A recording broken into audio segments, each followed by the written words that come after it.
Here, U wat ons Here is, U wat ons Vader is, Jesus, U wat ons Verlosser is, Heilige Gees, U wat ons Trooster is, en die een wat kom nuut skep in ons, die een wat ons leer, wat dit is om Jesus nie net te verkondig met ons lippe nie, maar werklik te volg in ons lewe. Aan U kom ons lof en ons eer en ons dank en ons aanbidding en ons gehoorsaamheid en ons toewyding en ons soek na U toe. U alleen is waardig om ons lof en ons eer te ontvang. Amen. Liewe gelowige, hierdie God wat vir jou verskriklik lief is die God wat vir ons sê genade, barmhartigheid en vrede van Hom wat Jesus sy seun gestuur het om aan 'n kruis te sterf, om hel toe te gaan, maar om weer op te staan, sodat ons sy kinders genoem mag word en die ewigheid saam met Hom mag spandeer, wat reeds al hier aan die gebeur is. Amen. Ons teksgedeelte wat ons vanoggend gaan lees, kom uit Matteus 9 uit. Dis die deel waar Jesus vir Matteus roep. En ons gaan lees daarvan vers 9 af tot en met vers 13. En julle is welkom om so lank soontoe te blaai. Ons gaan dit op die bord ook hê. Maar voordat ons dit lees, wil ek net in kort vir julle die storie vertel van Matteus. Dis een van die goed wat ons dalk nou nie gereeld met mekaar oor praat nie. Ek het nou eintlik gedink ek gaan 'n stoel hier kom neersit en lekker op die stoel sit en dat ons bietjie kan gesels oor hierdie storie. Dis ek nou van daai goed wat eintlik sal oulik wees as dit nou kom afspeel. Dat ons net bietjie die prentjie kry van wie is hierdie Matteus wat ons lees in Matteus 9. Want as ons Matteus se verhaal ken, dan gaan ons dalk vandag so kwaad word, soos die Fariseërs, toe hulle vir die disippels gesê het, julle meester, julle leier, julle groepietjie, eet saam met 'n spulhooligans. Of ons gaan dalk soos daai spulhooligans so opgewonde wees om hierdie Jesus by ons aan tafel te hê. Of ons gaan dalk soos die disippels wees wat sê, hier kom ons volgende stukkie meer. Hoe dit ook al sy, daai ou se storie is nogals een om van te neem. Wie was Matteus? Julle sien, Matteus is 'n naam wat waarskynlik iewers vir hom toegedig is. En daar's 'n klomp tegniese redes, maar die belangrike ding om te weet is, eintlik was sy doopnaam Levi. Nou as jou doopnaam Levi was jy heel waarskynlik gewees uit die Israeliete uit. Jy's 'n Jood en jou pa was heel waarskynlik 'n baie geleerde ou, hy het die wet geken. Want die Lewiete, dit was nou daai manne wat by ons is dit nou baie keer die afbeen ouens, want as jy nou by hierdie gemeente werk, dan lyk my gebeur daar iets met jou been. Mag dit nou hier stop. Ek vertrou dat oom Chris die laaste ou was wat nou beseer is, maar dis ook daai ouens wat in die kerk werk. Hulle is ook veronderstel om die wet op die punte van hulle vingers te ken. Hierdie manne weet wat staan in die woord. Hulle ken die wette wat dit is ook. Hulle ken die rituele. Hulle sal in hulle met toe vir jou die doopformulier kan opsit. En hulle kinders gaan in hulle voetspore volg. En hulle kinders gaan in hulle voetspore volg. En Levi kom uit so lyn uit. Maar hier in Matteus word hy Matteus genoem.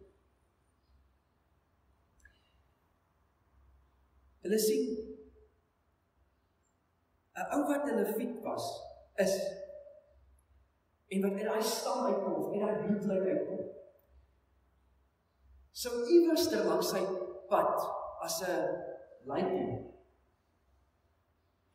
Op 'n punt gekom het, waar hy agter 'n groter leermeester aangeloop het. Hulle noem hulle rabbies. Deesdae sou ons sê, dis hierdie professor wat almal ken, en almal wil net by hom gaan sit en by hom leer wat hy weet. So, hy moes iewerster bitter graag by so 'n ou gaan sit het. By hierdie rabbi, by hierdie leermeester, by hierdie professor, om net te kan meer leer as wat hy reeds weet. Want in die tyd wat hy daar uitkom, moes hy reeds alles geken het van die wet. Hy moes die wet uit sy kop uit geken het. So, hy wou net nog meer geleer het as wat hy reeds weet. Jy sien, hierdie ou is nie sommer net so 'n hierdie wat nie gaan die straat vee, of die gras gaan sny, of die skapies gaan oppas, of gaan visvang iewerster. Nee. Hierdie ou is geken.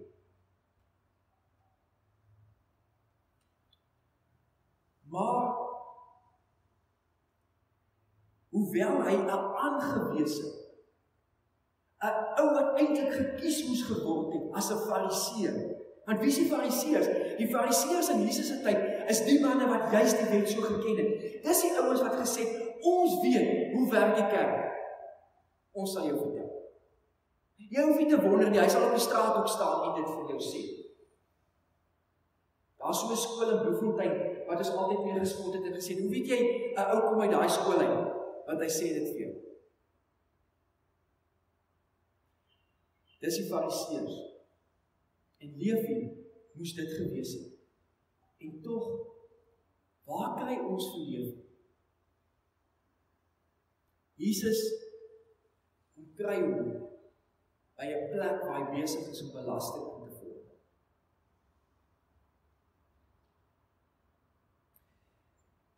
Nou moet ons verstaan, hoekom is dit so 'n vreemde ding? Want jy sien, wie is die ouens van die dag wat belasting ingevorder het? Die regering. Dit is nie seker goed verander net nooit. Die regering is die manne wat belasting invorder. Maar die regering van die dag, toe Levi geleef het as 'n Jood, was die Romeine. Wie is die Romeine? Die onderdrukker. As jy 'n Jood was in die Romeinse ryk, weet jy sou sag. Want Romeine het nie van Jode gehou. Hulle sou vir jou geroer het op alle moontlike gebiede. Oorlewing as 'n Jood in die Romeinse ryk was nie lekker nie. So, word hulle beskou van die Jode se kant af? Heidene. In die vorige era het ons hulle ook 'n naam gegee wat heidene beteken in 'n leksikale item. Ons het nie 'n ander woord daarvoor gegee. Want hulle is die heidene. Hulle hoort nie by ons nie. Jy vat nie aan hulle nie, jy kom nie naby hulle nie, want hulle is sleg. Jy sien, want hulle onderdruk ons, hulle bedreig ons hou nie van hulle nie. En hulle wil nog ons belasting op hê, of ons geld vat, so hulle sit belasting op. Hoe is dit moontlik dat 'n Jood vir daai regering gaan werk? Iewerste moes iets fout gegaan het in Levi se lewe. Iewerste het die wiele afgekom. Iewerste het iets skeef geloop. Dat hy bereid was om sy siel te verkoop, om vir die Romeinse ryk, die heidene, daai mense met wie jy niks te doen en daar onderdrukke, om met hulle te gaan saamwerk. Hoekom sê ek hy sy siel verkoop? Want 'n belastinggaarder was nie net 'n ou wat vir die Romeinse ryk gewerk het. Nee. Hulle was bietjie meer as dit. Die tyd wat hy voel, ek het so alles verloor, dat ek vir hulle sal gaan werk. Teen daai tyd, worry jy nie meer wat ander van jou dink nie. So wat doen jy? Hierdie is 'n geleentheid. Belasting het hulle vooruitbetaal aan die Romeinse ryk, aan die keiser. So, jy moes vooruitbetaal, en dan, as hierdie mense nou by jou verbykom, dan hef jy nou daai vooruitbetaalde belasting by hulle. So wat doen jy? Jy gaan nie jou geldjies met swaar en gesukkel aan hulle uitleen, sonder om die mense wat jou moet terug te betaal, sonder rente te laat betaal. Is jy nou simpel? Jy kan ons nou geld maak, so jy maak dit, soveel as wat jy kan. So meneer die belastinggaarder, jy werk nie net vir die heidene nie, jy vat nog meer ook van ons, en jy is dan ons mense leef. Ons wil niks met jou te doen hê. En ons wil ons eintlik sê, jy's 'n niemand, maar weet jy wat, jy's nie 'n niemand nie, jy's 'n iemand. Jy's 'n iemand met wie ons niks te doen wil hê. Ons hou nie van jou nie. Jy is ook die onderdrukker. Maar jy's erger, want jy's ons mense. Wat dit erger maak is, jy's onrein. Nou moet julle verstaan, die fariseërs is ouens wat gesê het, wanneer as jy, of die wette, die Joodse wette het gesê, wanneer as jy onrein, daar was in die Ou Testament 'n klomp wette, oor die ding van moenie varke eet nie, want varke vreet enige ding, dis vuil, jy word siek, dis onrein, jy moet dit eet nie. Die van julle wat nou wonder, moet jy nog varkvleis eet, daai boutjie wat nou in die oond is dit nou, moet jy gaan weggooi? Nee, Jesus het ons vir Paulus gesê, ek het julle kom vrymaak. Maar daar was 'n wet rondom dit, om die volk te beskerm. Daar was 'n klomp wette, jy vat nie 'n dooie mens nie, want is onrein, die persoon is dood. As 'n klomp wette gewees, wat jy nie doen nie, want dit maak jou vuil. Nie fisies nie, maar geestelik, emosioneel, wie jy is, maak dit dat jy vir jouself jou iets wat ons nie iets mee te doen wil. Hoekom word Levi ook as onrein beskou? Want in sy manier om die geld met die Romeinse keiser te onderhandel, om hierdie plekkie te hê, tafeltjie of wat dit ook al is, waar die mense verbykom en waar die belasting invorder, moes jy so 'n bietjie deal and wheel hier onder die tafel, sodat jou sak net so 'n bietjie meer geldjies kan kry. Hoe doen jy dit? Nie op jou manier nie, want jou manier werk nie. So jy doen dit op hulle manier. Hoe kry jy reg? Jy verneek. Jy skelm. En met wie se geld? Die onderdrukker se geld. So Levi, jy is onrein. Jy is nie net 'n verraaier nie, jy's onrein. Jy verdien nie God se genade nie. Kan ek dit weer sê? Jy verdien nie God se genade.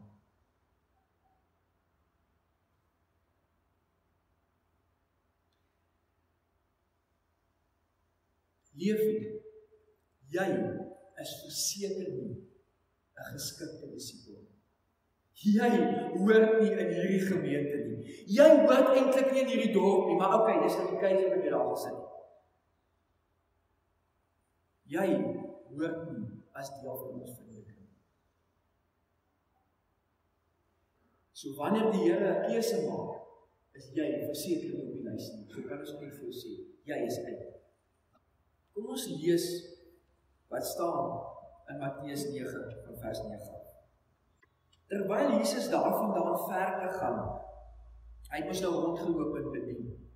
Terwyl hy verder gaan, het hy 'n man met die naam Matteus by die tolhuis sien sit. Nou onthou nou, dis nou die Matteus wat ons nou van gepraat het, wat sy naam eintlik Levi is. Hy het Matteus by die tolhuis sien sit, vir hom gesê, volg my. Jesus, regtig? Jy weet van wie ons nou net hier gepraat het. Jy's nie ernstig nie. Is dit die ou wat jy sê, volg my? Wat's fout met jou? Levi het toe opgestaan, Matteus het opgestaan en Jesus gevolg. Jesus het by hom in sy huis gaan eet. En baie tollenaars en sondaars het saam met Jesus en sy disippels kom eet. Toe die fariseërs dit sien, vra hulle vir sy disippels, waarom eet julle leermeester saam met tollenaars en sondaars. Maar Jesus het dit gehoor en gesê, die wat gesond is, het nie 'n dokter nodig nie, maar die wat siek is, gaan leer wat dit beteken. Ek verwag barmhartigheid en nie offers nie. Ek het nie gekom om mense te roep wat op die regte pad is nie, maar sondaars. In daardie tyd, om aan tafel te sit, saam met iemand, was 'n baie belangrike gebaar. Jy het daarmee gesê, ons is op dieselfde vlak. Ons hoort by mekaar.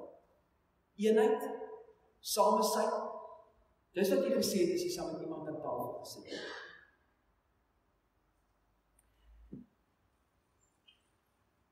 Jesus gaan sit aan tafel saam met sondaars en tollenaars, die heidene, die onreines, of hulle nou ons mense is of nie. En hy gaan sit saam met hulle, en dit impliseer dat hy met hulle vereenselwig. Kan julle indink? Die kerkraad is verbuisterd. Hoe kan hy dit durf doen? Hy moes dan eintlik die opvolger van die vorige dominee gewees het. En wat doen hy? Sy maatjies doen wat hy doen. Hulle vat ons bietjie geld wat ons met sweet en trane by mekaar moes maak. Wat is fout met Jesus? Dat hy by hom gaan eet. Dis waansinnig. Hoekom is dit vir die Fariseërs 'n groot probleem? Want die Fariseërs was die beskermer van apartheid. Hulle moes seker gemaak het dat hierdie twee groepe uitmekaar uitbly. Die Romeinse ryk, die Romeine, moes wegbly van die Jode af, want hulle is onrein. Hulle moes seker gemaak het dat net die Jode die regte dinge doen, want hulle moet geregverdig word. En jy kan nie God se regverdigheid kry as jy so maak nie. Jy verdien nie die genade nie. So kom hiernatoe dat jy dit kan verdien. Want ons moet sorg dat jy dit reg doen. Ons is immers die beskerming daarvan. En ons weet, onmiddellik toe hulle dit van Jesus sien, toe bevraagteken hulle Jesus se vermoë om God se wil te doen. Hulle bevraagteken Jesus se toewyding aan God. Jy is 'n leermeester, maar hoe kan jy nie God se wil ken nie? Kyk wat doen jy. Want daai is nie wat die kerk van die dag doen. En hulle is aan die verkeerde kant. Jesus praat nie met Jesus nie. Die Fariseërs praat nie met Jesus nie. Hulle vra vir die disippels. Hulle sê, julle leermeester, kom antwoord julle bietjie. Kyk wat doen hy. Snaaks genoeg. Hulle kritiseer nie die disippels noodwendig nie. Hoekom nie? Want die disippels staan onder die verantwoordelikheid van hulle leermeester. So weet julle, ons is nie so kwaad vir julle nie. Julle het julle ou groepie. Julle dink mos toe julle soek die Here op 'n ander manier buite die kerk. Maar dis oké. Maar julle leermeester, dis hy wat die probleem is. Kyk wat maak hy. Dis die probleem.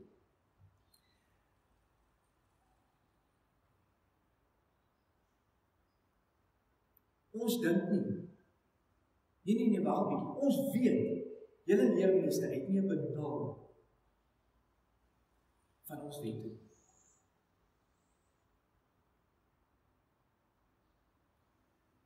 En is ons werk om toe te sien dat hierdie ding nou stop. So, wat is die antwoord? En uiteraard weet Jesus moes nou werk die wette. Hy ken die Ou Testament, hy ken hulle wette. So hy antwoord. En Jesus antwoord hierdie ding wat ons lees, waar hy vir hulle sê, die wat gesond is, het nie 'n dokter nodig nie, maar die wat siek is. Gaan gaan leer wat dit beteken. Nou kan julle self dink. Nou is hy kerk eers klaar. Hulle ken alles. Hulle weet wat in die wet staan. Nou sê hierdie ou wat nie eers weet wat God se wet, wat sal die heidene eet. Hy sê vir hulle, loop leer julle wet. Jy sê nie vir my, ek weet nie wat in die Bybel staan nie, ek het geleer. Wat wil Jesus vir hulle sê? Hy wil vir hulle sê, julle mis die punt. Julle mis die punt. Julle sê, julle kan nie genade verdien nie. Wat is die punt? Genade is nie verdienbaar nie. Want wat staan in Hosea 6 vers 6? En in Micha 6 vers 6 tot 7? Want dis wat hy eintlik aanhaal, toe hy vir hulle sê, ek verwag barmhartigheid en nie offers nie. Dit is 'n teks in Hosea 6 vers 6. Ek verwag barmhartigheid en nie offers nie. Julle kan nie my genade verdien nie. Wat is Jesus se bediening? Jesus trek nie 'n streep deur die Ou Testament nie. Allermins, hy sê net vir hulle, julle die punt in die Ou Testament gemis. Want wat is die hart van die evangelie? Wat is die hart van God? Nie of julle die wette reg doen nie, maar of julle God se hart aanvaar. Julle sien, julle het julle geboue, julle het julle wette, julle ken die reëls, julle weet wat God van julle vra, maar hierdie mense weet nie, dit is hoekom hulle doen wat hulle doen. Julle mis die punt, Fariseërs. Jesus wil vir hulle kom sê, die rede hoekom ek aan tafel sit, saam met mense wat nie die genade kan verdien, wat dit nie verstaan nie, wat uitgeworpe is, wat onwaardig is, wat onregverdig is, wat sondaar mense is, wat uitgesloot word, wat heidene is, wat my nie ken nie, is juis omdat my genade ook vir hulle is. Ek het gekom sodat die wat nie weet nie, kan weet. Sodat die wat my nie ken nie, my liefde kan verstaan en dit kan aanvaar. Ek het gekom met genade en die middelpunt van genade is vergifnis.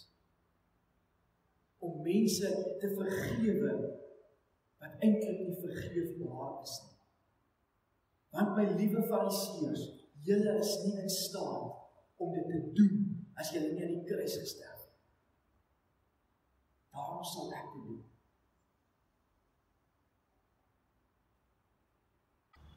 Wat gebeur toe Jesus vir Matteus sê, volg my?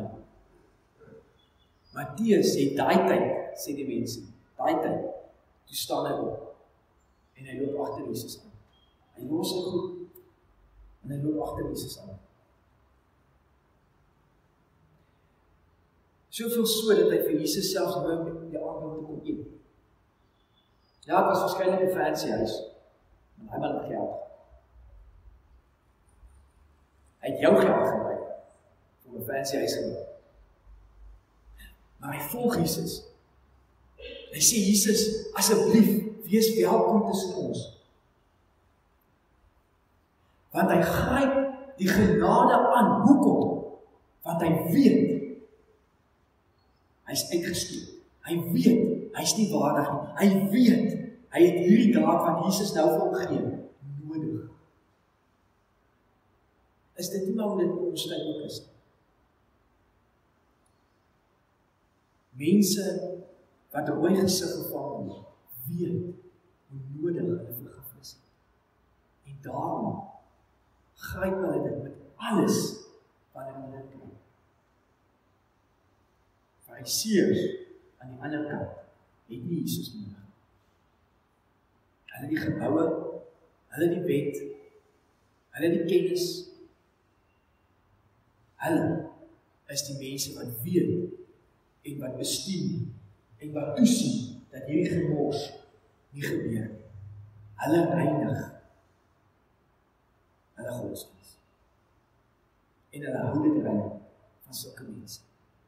So eintlik het hulle nie regtig hierdie genade nodig.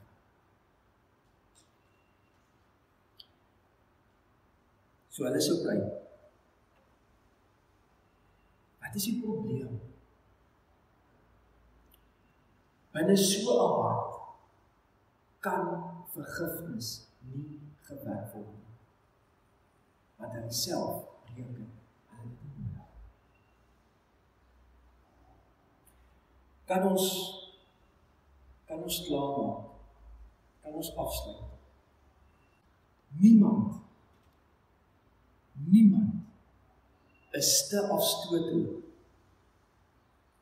vir Jesus nie. Niemand is te afstootlik vir Jesus nie. Hier is 3 groepe. Ons lees hier van die sondaars wat besef hulle is onwaardig, hulle gaan dit nie maak nie. So hulle moet elke geleentheid wat hulle kry, moet alles aangryp. Want daar sonde is hulle verloor. So nog 'n groep hierso. Die Fariseërs wat dink hulle is waardig, want hulle het dit wat tel van hulle dag, maar hulle besef nie, hulle mis juis die genade die maklikste. Hulle besef nie, hulle het ook Jesus so nodig. En dan is hier nog 'n groepie. Dis daai paar manne wat slaafs agter Jesus aanloop, wat besef, hier kom moeilikheid toe daai Fariseërs by daai deur inkyk. En hier sit hulle aan tafel, saam met hierdie leermeester van hulle. En 'n spul ander ouers wat nie eintlik meer sal gesien moes word nie. Maar hy verslawing aan Jesus is net te erg, dat hulle dit nie waag. So hulle doen dit.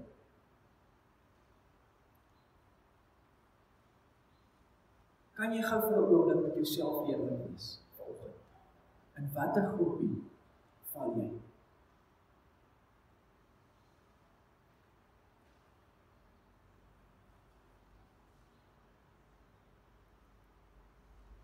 Maak nie saak waar jy jouself assosieer vanoggend. Jy is nie te afstootlik vir Jesus nie. Niemand is te afstootlik vir Jesus nie. Maar as jy dit hoor, kan jy nie wag tot net nou om daar te antwoord. Jy sal nou antwoord. Of jy dit gaan aanvaar, opstaan, alles verlos en Jesus slaafs navolg. Here Jesus, skep by my, ons is kerk, ons is gemeente, in ons gemeenskap, in ons land, in die wêreld,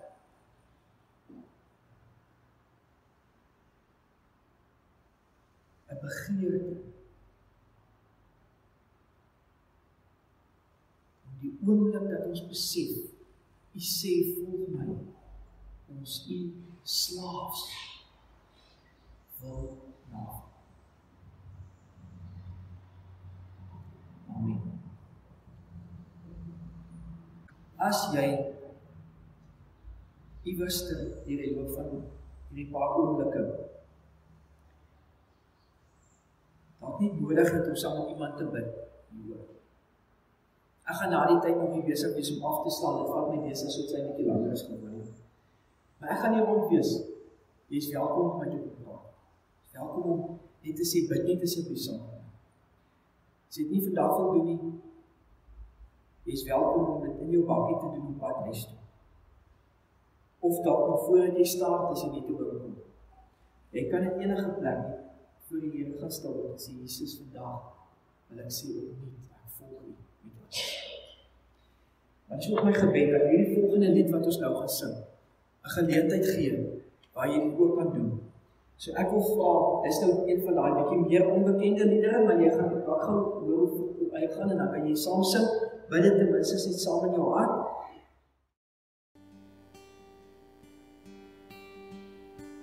Here ek gee oor, hier is my hart, lei my op die regte pad, en neem weg my vrees, vul my Here met die Heilige Gees.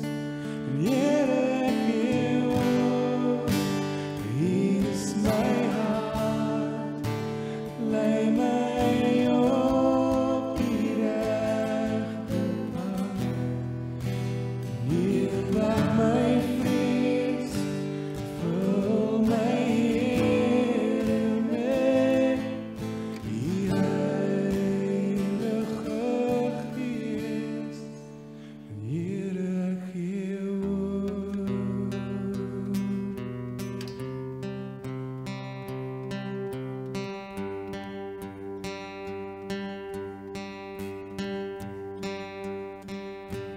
Lang al reeds voel ek dat U my roep. Jarelang zwerf ek, steeds bly ek soek. Doorsnou ek is naby, aan die einde van my krag. En iets veg steeds hier in my, weerloos teen die liefdesmaat.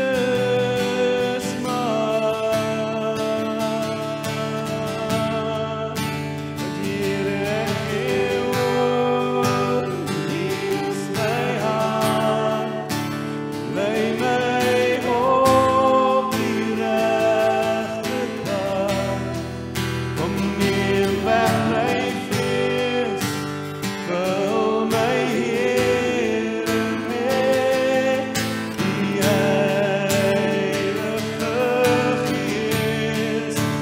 Here ek gee oor, hier is my hart, lei my op die regte pad, kom neem weg my vrees, vul my Here met die Heilige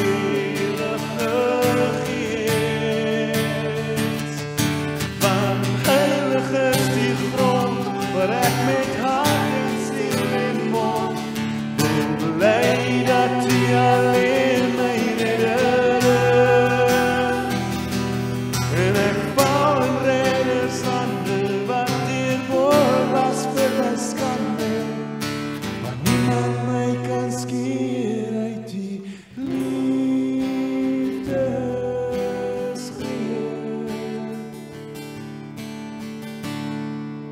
En Here ek gee oor, hier is my hart, lei my op die regte pad, kom neem weg my vrees, vul my Here met die Heilige Gees.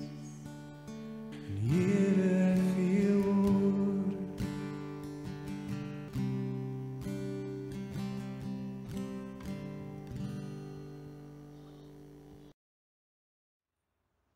Here seën jou met Jesus Christus wat opgestaan het, wat leef, wat oorwin, sodat jy saam met hom kan oorwin. Here seën jou met sy Heilige Gees wat in jou God kom wees het, wat God se woonplek in jou kom maak het, wat jou krag gee, wat jou opwek, wat jou help om saam te oorwin. Here seën jou met die vermoë om hom slaafs na te volg. Sonder om te wens, jy het meer gekry wat jy fisies wil hê, maar met die begeerte om meer te hê van hom, wat die ewige koning is. Amen. Here ek gee oor, hier is my